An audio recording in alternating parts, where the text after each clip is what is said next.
Hello, नमस्कार, आदाब, सत श्री अकाल और अस्सलाम वालेकुम। मैं हूं मोहम्मद अहमद काज़मी, लेकर आया हूं आपका पसंदीदा कार्यक्रम आपके रूबरू। भारतीय जनता पार्टी इस लोकसभा इलेक्शन के बाद किस तरफ जा रही है? एक तो अपने आप में ये बड़ी प्रॉब्लम है मोदी जी के सामने कि उनकी तादाद कम है और उन्हें बैसाखियों पर चलना पड़ रहा है।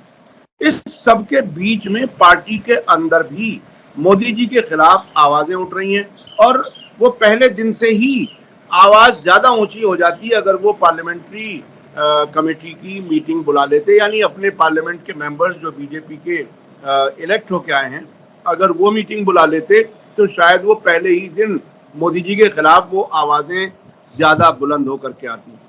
अब एक बड़ा सवाल चर्चा में है, वो ये कि उत्तर प्रदेश के चीफ मिनिस्टर योगी आदित्यनाथ को क्या हटाने जा रहे हैं मोदी जी। क्या योगी पर ये इल्जाम सही है कि जो 80 में से 70 और 75 की ख्वाब देख रहे थे वो 36 पे आकर के सिमट गए? क्या वो सारा कुछ किया धरा खुद योगी का है? तो ये बड़े सवाल हैं।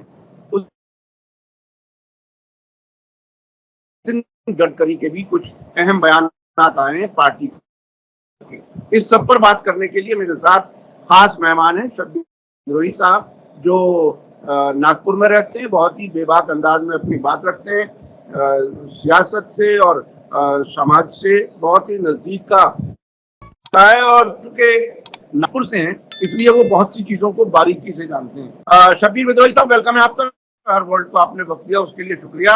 आप ये बताइए कि पार्टी हुकूमत बना ली, लेकिन उसके बाद भी इतनी बेचैनी कि बाहर से, जिसे कहते हैं ना खसोटने वाले, बाहर से भी और अंदर से भी, मोदी जी का क्या होने वाला है?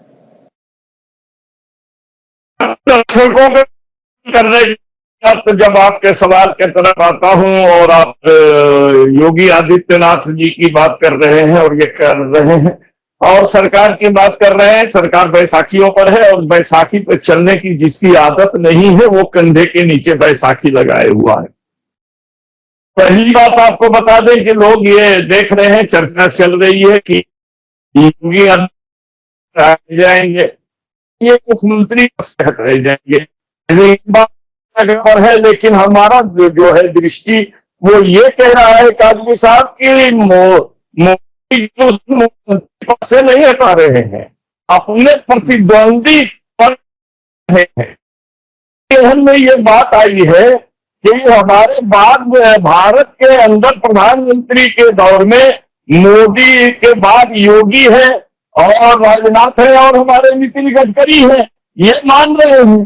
तो उन्होंने ये मान लिया कि आज वो आपको पता होगा जब आप जाएंगे 2017 में अगर जाएंगे, जब योगी बनाए गए तो आपको पता चल जाएगा कि मनोज सिन्हा का नाम फाइनल हो गया था और वो कांग्रेस के मुख्यमंत्री बनने जा रहे थे। लेकिन उसी दौरान 16 को ये बात हुई, 17 को जो है योगी जी को जो है शपथ देना पड़ा और योगी जी को शपथ देने का मामला जो है वो आरएसएस के दबाव में शपथ हुआ, ये इससे नहीं। तो आज योगी जो है, योगी की लड़ाई के दो मोर्चे हैं। एक तरफ मोदी योगी को हटाकर अपना प्रतिद्वंदी हटाना चाहते हैं और दूसरा आरएसएस को चुनौती भी देना चाहते हैं कि ये चीजें हैं। और आरएसएस जो है वो योगी के साथ खड़ा है, वो इसलिए खड़ा है कि उसको पता है कि मोदी के अंदर ये अहंकार है कि भाजपा बढ़ी है तो मेरे नाम से बढ़ी है, समझ लीजिएगा। उनके ये में ये बैठा है कि भाजपा का जो इतना बड़ा ग्राफ उठा है तो वो मोदी नाम से उठा है और अब मोदी उपयोगी नहीं रह गए। और जब मोदी उपयोगी नहीं रह गए तो अब वो चाहते हैं हटाना। तो मोदी भी चाहता है कि मेरे साथ पार्टी को भी गर्क कर दे, पार्टी को भी डुबा दे, इनको छोड़े नहीं। क्योंकि मोदी का मानना यह है कि मेरे बाद में कोई प्रधानमंत्री बनकर अच्छा काम कर देगा तो मेरा रिकॉर्ड खत्म हो जाएगा और जो मेरा झूठ बोलने का हमारा जो लाइसेंस है वो अलग ढंग में चला जाएगा। तो मोदी ने यह सोच लिया है कि मेरे बाद कोई भाजपा का प्रधानमंत्री न बने, इसीलिए बने भी तो मेरे इर्द गिर्द रहने वाला बने। तो अब उन्होंने क्या किया, धीरे धीरे उन्होंने वसुंधरा राजे को हटा दिया, शिवराज सिंह को हटा दिया, फिर आपके क्या नाम है कि राजनाथ को, इनको उनको सबको हटा दिया। अब योगी को हटा करके वो चाहते हैं कि प्रधानमंत्री की कुर्सी के इर्द गिर्द मैं रहूं या अमित शाह रहे, दूसरा कोई ना रहे। ज्यादा शबीर विद्रोही साहब, आप बात आगे बढ़ाएं उससे पहले मैं बीच में रोक करके आपको कहना चाहता हूं कि सुब्रमण्यम स्वामी वो ये कह रहे हैं कि मोदी एक तरह से जहाज को डुबाने का काम, मोदी अब भी फिर से प्राइम मिनिस्टर बनने या प्राइम मिनिस्टर बनने रहने की बात सोच रहे हैं। क्या आपको लगता है कि सुब्रमण्यम स्वामी की बात ठीक नहीं है? नहीं, वो अपने जगह पर सही कह रहा है, उनके साथ रहा है, उनकी नस नस को वो जानता है, वो सारी चीजें। जहाज को डुबाने का विशाल का मतलब यह है कि पार्टी को डुबाना, कोई वो जहाज के वो कैप्टन नहीं है कि जहाज लेके चल रहे हैं, वो पार्टी के भी इस वक्त कैप्टन है और सरकार के भी कैप्टन है। तो सरकार के द्वारा पार्टी को उठाया जा सकता है या सरकार के द्वारा पार्टी को डुबाया जा सकता है। आज केंद्र में दो ही व्यक्ति हैं जो पार्टी के भी सबसे बड़े नेता हैं और सरकार के भी सबसे बड़े हिस्से हैं। तो इन दोनों में जो है नहीं, और वो अपने कार्यों से सरकार को कलंकित तो कर ही रहे हैं, पार्टी को भी समापन के रास्ते पे ले जा रहे हैं। उन्होंने एक नारा दिया था, आपको याद होगा, कांग्रेस मुक्ति भारत। तो जब ये नारा दिया था तो लोगों ने सोचा कि कांग्रेस को समाप्त करके ये करेंगे। उन्होंने उस नारे को साबित करने के लिए क्या किया कि कांग्रेसी नेताओं को भाजपा में लेना शुरू किया कि कांग्रेस से निकल करके ये भाजपा में आ जाए, और जब भाजपा में आ जाएंगे तो कांग्रेस मुक्ति हो जाएगा। जबकि उनको ये पता नहीं कि कांग्रेस मुक्ति नहीं होगा, भाजपा जो है वो कांग्रेस युक्ति हो जाएगा।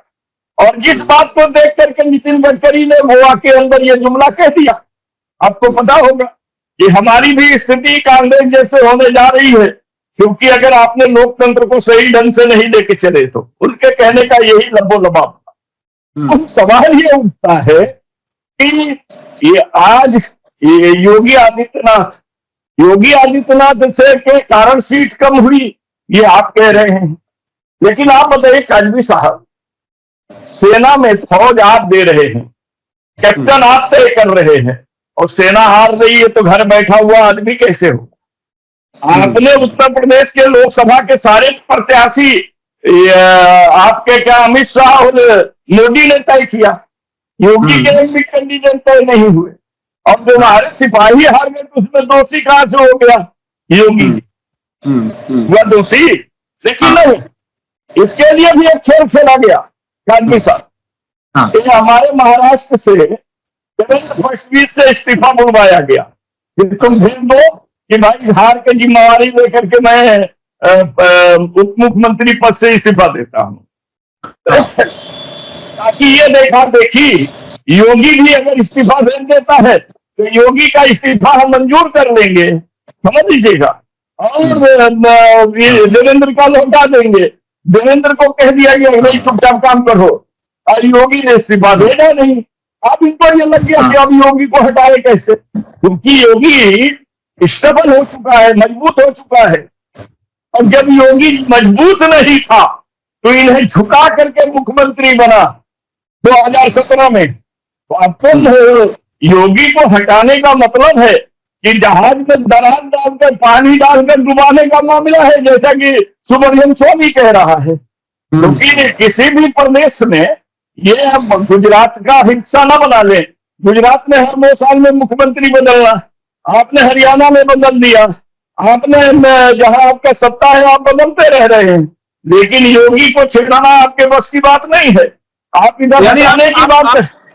आप ये कह रहे हैं शब्बीर साहब के योगी जो है वो मोदी से ज्यादा मजबूत और बड़े लीडर हैं, आप ये कहते हैं?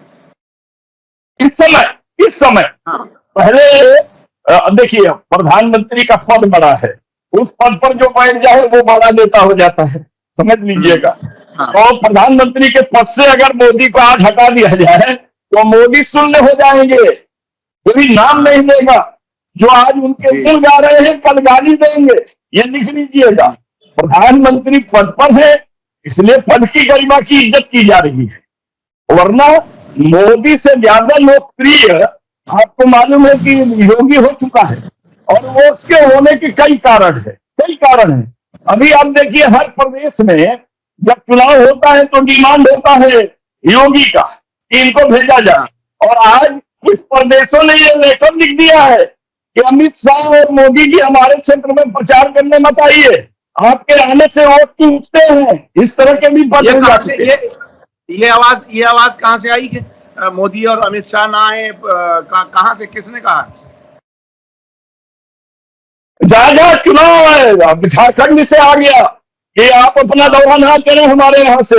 महाराष्ट्र ने भी ये बात कह दिया है, क्योंकि मोदी जी अगर आप हमारे यहाँ प्रचार करने आएंगे तो हमारा वोट टूटेगा। आपके आने से वोट बढ़ नहीं रहा है, टूट रहा है। और इसके 3 कारण हैं। महाराष्ट्र का उद्योग जो लेकर के ये गुजरात चले गए, और ये दोनों गुजराती जब आते हैं तो उद्योग जाने का क्रोध जनता में आती है, और इस क्रोध के कारण जो है महाराष्ट्र में भाजपा समापन की तरफ जा रही है। अच्छा, एक चीज आपने कही कि बीजेपी कांग्रेस मुक्त भारत चाहती थी, कोशिश कर रही थी, उसमें बहुत से कांग्रेसियों को अपने यहाँ भी ले लिया। और एक मोड़ तो ऐसा भी आया, हमें आपको याद है कि वो शायद अपोजिशन विपक्ष मुक्त भारत देखना चाहते थे। कई विपक्षी नेताओं को कहीं जेल भेजना, कहीं ईडी भेजना, यानी पूरे विपक्ष को बिल्कुल खत्म करने की तैयारी थी।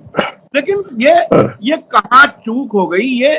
ये गलत रास्ते पर चले गए क्या? देश की जो राजनीति है, जो प्रजातंत्र है, वो इस बात की इजाजत नहीं देता कि कोई भी पार्टी हो हुकूमत में, वो अपोजिशन को इस तरह से खत्म करने की तैयारी शुरू कर दे। क्या वजह हुई कि मोदी जी उसमें कामयाब नहीं हुए? ना तो कांग्रेस मुक्त भारत हुआ, ना विपक्ष मुक्त भारत हुआ। काजमी साहब, आप थोड़ा सा इसको उल्टा करके देखिए, ये मोदी से गलती नहीं हुई, जनता से गलती हो चुकी थी। देश गलत हाथों में चला गया था, और देश ये देख रहा था कि जनता के, देखिए विपक्ष का काम क्या है? जनता के मुद्दे को उठाना। और सरकार का काम क्या है? उस मुद्दे पर सरकारी योजना बना करके जनता के कष्टों को दूर करना। लेकिन यहाँ पूंजीपतियों के यही कष्ट दूर किए जाते थे, उनको ही सब कुछ दिया जा रहा था। तो जनता ने ये देखा कि हमने देश गलत हाथ में दे दिया है, और ऐसे गलत हाथ में दे दिया है जो विपक्ष को नहीं मिटा रहा है, हमारी समस्याओं को उठाने से भी रोक रहा है, और देश का लोकतंत्र खतरे में डाल रहा है। इसलिए वो बात को देख करके 2024 के चुनाव में जनता ने अपने स्तर से इस तरह का काम किया कि लो, तुम अब तक मनमानी किए हो, अब तक मगरूर रहे हो, अब मजबूर हो जाओ। एक बात बताइए, माफ कीजिएगा, आप लंबे जवाब से मैं थोड़ा सा आपको रोक रहा हूं। ये जो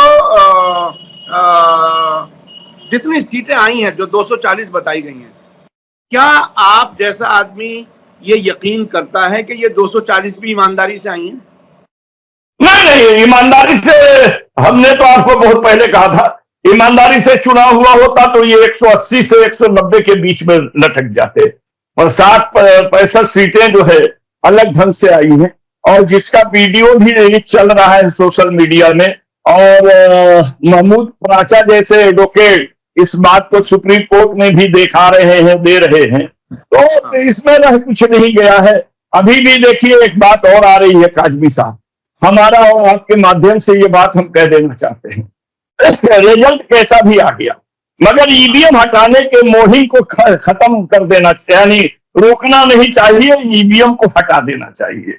ईवीएम की लड़ाई अभी भी बढ़ानी चाहिए। कल ये कहने का मौका नहीं देना चाहिए कि सत्ता से जब मोदी को कम मिल गया तो इन्होंने ईवीएम को सही मान लिया। ईवीएम को आज भी हमको गलत मानना चाहिए, और कल भी इसकी गलती को ये करना चाहिए। कहा जाता है, एक दो पंक्तियां हैं कि नफरत जो फैलाए वो सीन मिटा दो, लोकतंत्र को दबाने वाली मशीन हटा दो। जी जी समझ जी, रहे कि नहीं? बिल्कुल भाई बिल्कुल। वो सीन को हटा देना चाहिए जो इंसान में मोहब्बत की जगह नफरत को पैदा करे। और जहां लोगों में शंका पैदा हो गई है वो ईवीएम मशीन को हटा देनी चाहिए। शंका को क्यों जिंदा आप रखना चाहते हैं? इसलिए इन चीजों को होना चाहिए। अभी आपने एक जुमला कहा वो कि आप क्या मानते हैं कि बिल्कुल नहीं, निष्पक्ष ये चुनाव नहीं हुआ है। और मोदी जी सत्ता में जो बैठे हैं अंदर अंदर धुआं जो है वो धीरे धीरे आग में बदलने का काम हो रहा है। धुआं तो उठ गया है। दलित नेता ने भी भाजपा के कह दिया है कि मोदी दलित विरोधी है। समझ लीजिएगा, कर्नाटक के एक दलित नेता है जो 5 बार से एमपी हैं, नाम उनका नहीं याद आ रहा है, लेकिन उन्होंने कह दिया है कि मोदी जो है दलित विरोधी है। बिल्कुल तो बिल्कुल। ये हाँ, पार्टी के अंदर से। अच्छा अच्छा, तो इसका मतलब ये है कि आप ये कह रहे हैं कि मोदी बेईमानी से प्राइम मिनिस्टर बने हैं, सीधे सीधे नहीं बने। ये तो दुनिया जान रही है। हाँ, भाई आप ये बताइए, आप जो है लोकसभा में अपने भारतीय जनता पार्टी के संसदीय दल की मीटिंग नहीं आप बुला सके, तो इसका मतलब क्या है? मतलब यही है कि आपको डर था कि हमारे भारतीय के जो आए हैं संसद में नए चुनकर या पुराने चुनकर, वो हमारे बारे में कुछ उल्टा सीधा बोलेंगे, इस डर से आपने मीटिंग नहीं बुलाई। और अगर आप यानी मीटिंग बुलाते यानी तो भेद यानी खुल जाता। यानी यानी यानी मोदी जी खुद अपनी पार्टी के लोगों से डरे हुए हैं। हाँ, हम्म डरे हम्म हैं, क्योंकि वो उनका नहीं कसूर है। आप जानते हैं जो आप बोलेंगे वही काटेंगे ना। इन्होंने पार्टी के नेताओं को पूछा कब? आज तो दूसरे नेता को पूछ रहे हैं जब अल्पमत में है, और जब बहुमत में थे तो पूछा कहा मंत्री का? कैबिनेट में भी मंत्री अपना सवाल नहीं उठाते थे, ये जो बोलते थे उसे चुपचाप सुनते थे। हम्म। तो इनकी अच्छा मनमानी से तो अच्छा सभी तंग है ना। अच्छा अच्छा, मैं अब एक जरा अलग सवाल करना चाहता हूँ। अभी पिछले दिनों जो अंबानी फैमिली में शादी हुई है, उसका हाँ, उसका उसका इनविटेशन बाकायदा राहुल गांधी को भी दिया गया। और एक कोशिश की गई कि कांग्रेस की लीडरशिप से एक राब्ता बने। यानी पूंजीपति अब कांग्रेस के लीडर्स की तरफ भी जाने की, मिलने की कोशिश कर रहे हैं। एक और खबर आई इसी बीच में कि अमेरिका की वाइस प्रेसिडेंट कमला हैरिस, उन्होंने भी राहुल गांधी को फोन किया है। तो आपको क्या लगता है कि देश के अंदर भी और विदेशों में भी अब ये समझा जाने लगा है कि अब मोदी जी का जाने का टाइम आ गया है और अब सरकार बदलेगी या बदलने के हालात उन्हें नजर आ रहे हैं? क्या कुछ है? ऐसा है, इन्होंने पूंजीपति ने अपना फर्ज अदा किया, उसने जाके निमंत्रण दिया, सब कुछ किया, लेकिन राहुल गांधी ने बहुत अच्छा काम किया कि उसमें शिरकत नहीं किया। अगर शिरकत किया होता तो मेटाडोर में भर भर के जो नोट काले धन आ रहे थे उसकी पुष्टि हो जाती। समझ लीजिएगा, लोगों में होता कि ये केवल बाहर में अदानी और अंबानी का विरोध करता है, अंदर अंदर ये भी मिला हुआ है, ये नहीं है। लेकिन एक आदमी गया और वो गया जो कह रहा था कि काला धन बांट रहे।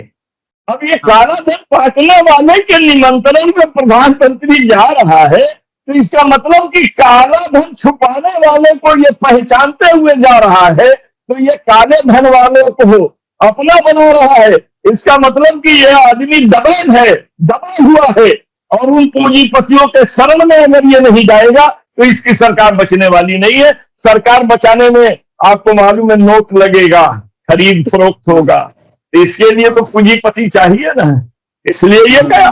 और राहुल ने जाकर के उसने एक बहुत अच्छा काम किया। वैसे देखिए, लोग कुछ भी बोल सकते हैं, कुछ भी कहा जा सकता है, लेकिन 1.5 घंटा बैठ करके उन्होंने मिलने तक का नहीं कोशिश किया। जब ये निमंत्रण ले गए तो 1.5-2 घंटा इतने बड़े पूंजीपति को कार्ड लेने के लिए बैठाए रख दिया। तो ये सब चीजें, और विदेश में वो छोड़ दीजिए, मोदी जी गए थे, एक ऑस्ट्रेलिया है, एक ऑस्ट्रेलिया है, समझ लीजिएगा, अभी अभी तो वहां के अखबारों ने राहुल को फर्स्ट पेज पर छापा और मोदी को पिछले पेज पर छापा। ये तो लग ही रहा है कि इनका सम्मान घटता जा रहा है। और हवा जब रुख बदलती है तो आपको मालूम है कि सबके रुख बदल जाते हैं। और इस पर किसी शायर ने कहा है, थोड़ा देर ठहर, वक्त बदलेगा मिजाज बदल जाएगा। तो वक्त बदलेगा तो मिजाज बदल जाएगा। तो अब मिजाज बदल रहा है। अब ये बताइए कि ये जो इंडिया अलायंस के लोग हैं, आने वाले जितने भी अभी जो इलेक्शन होने वाले हैं कुछ राज्यों में, वहां आपको क्या लगता है अब तक के क्या इशारे हैं? क्या बीजेपी के खिलाफ उसी तरह से मजबूती से इंडिया अलायंस लड़ेगा? क्या क्या आपको आपका क्या अंदाज है? देखिए, मैं पिछली बार भी आपसे कहा था, अभी भी कह रहा हूं कि चुनाव जो है राहुल गांधी और इंडिया अलायंस नहीं लड़ी थी, जनता लड़ी थी। और मोदी के गलत कारनामों से तंग आकर लड़ी थी। विधानसभा में भी नेता एक प्रतीक होता है, लेकिन जनता ने मानसिकता बना लिया है कि अब हमको भाजपा के झूठे आश्वासनों में फंसकर नहीं रहना है, मोदी के झूठे पन से अपने आप को दूरी बनाना है। और मैं जहां तक देख रहा हूं, महाराष्ट्र को मैं देख रहा हूं, हरियाणा का रिजल्ट आया है वो भी हम देख रहे हैं, झारखंड में हमारे लोग हैं मजदूर वाले, यानी बोकारो से लेकर के वहां तक शक्तिनगर से लिए लिए आपके रांची वोची सब में हैं। तो हम उनसे जब बातचीत करते हैं तो वो भी ये बता रहे हैं कि हम बदल रहे हैं। इनको ऐसा लग रहा है कि 14 सीट में 9 सीट एमपी का हम जीत लिए हैं झारखंड में तो सरकार आएगी। अरे जब तुम 12 सीट जीते थे एमपी कहा तो तब तुम्हारी सरकार नहीं आई, तो अभी तो 9 और 5 का मामला है, तो उसमें दिक्कत नहीं है।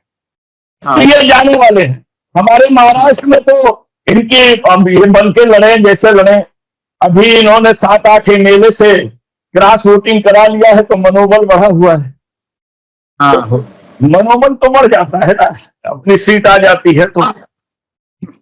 लेकिन जोड़ तोड़ करके पैसा खर्च करके किसी भी तरह से उल्टे सीधे रास्तों से अगर मनोबल बढ़ जाए तो ये जनता तो नहीं भटक सकती ना? आपको क्या लगता है? नहीं, जनता तो जानती है। इसके लिए यहाँ एक और झगड़ा चल रहा है, आपको मालूम है, मराठा वर्सेस ओबीसी महाराष्ट्र में, ये आरक्षण के मुद्दे को लेकर के, और ये बड़ा टूट पकड़ेगा।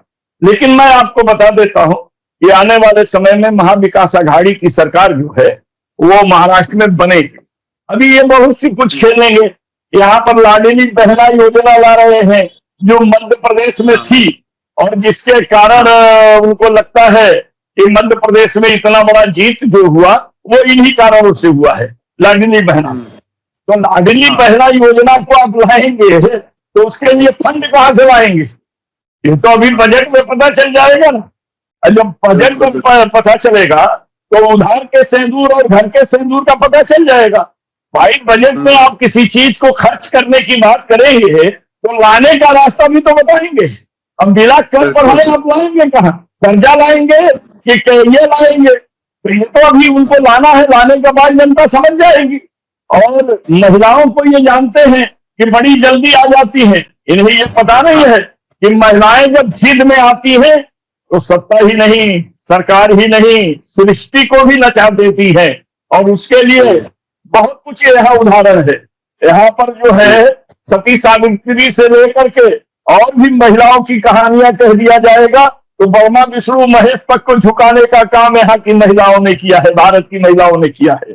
समझ लीजिएगा। तो महिलाएं इतनी भोली भाली न समझिए कि हमारी बहना योजना में आ जाएंगी। अरे ये महिलाएं जब जीत पर आ जाएंगी तो तुम्हें किसी और योजना में डाल देंगी, छोड़ेंगी नहीं। जी जी जी जी, ये देखिए, जब तब्दीली आती है तो हर तरफ से आती है, और मोदी जी उसको बहुत अच्छी तरह से समझ रहे हैं। पार्टी के अंदर से भी आवाजें आ रही हैं, पार्टी से बाहर से भी आ रही हैं, विदेशों से भी आवाजें आ रही हैं कि अब मोदी जी कमजोर हो चुके हैं। क्या कुछ है आने वाला वक्त बताएगा। बहुत बहुत शुक्रिया शब्बीर विद्रोही साहब, आप हमें वक्त दे देते हैं। मैं अपने दर्शकों से बताता हूं कि विद्रोही साहब नागपुर में रहते हैं और वो हमारी छोटी सी दरखास्त पर तैयार हो जाते हैं और हमारे साथ बात करते हैं, आप तक बातें पहुंचती हैं। आप लोगों को ये वीडियो कैसा लगा कमेंट्स में जरूर लिखें। बहुत बहुत शुक्रिया विद्रोही साहब। इसी के साथ मुझे दीजिए इजाजत। धन्यवाद, शुक्रिया, जय भारत, जय हिंद। मीडिया स्टार वर्ल्ड के और वीडियो देखने के लिए हमारे चैनल को सब्सक्राइब करें और सीधे नोटिफिकेशन पाने के लिए बेल आइकन दबाएं। और अगर हमारी खबर सच्ची और अच्छी लगे तो अपने व्हाट्सएप, इंस्टाग्राम, फेसबुक और ट्विटर अकाउंट पर जरूर शेयर करें।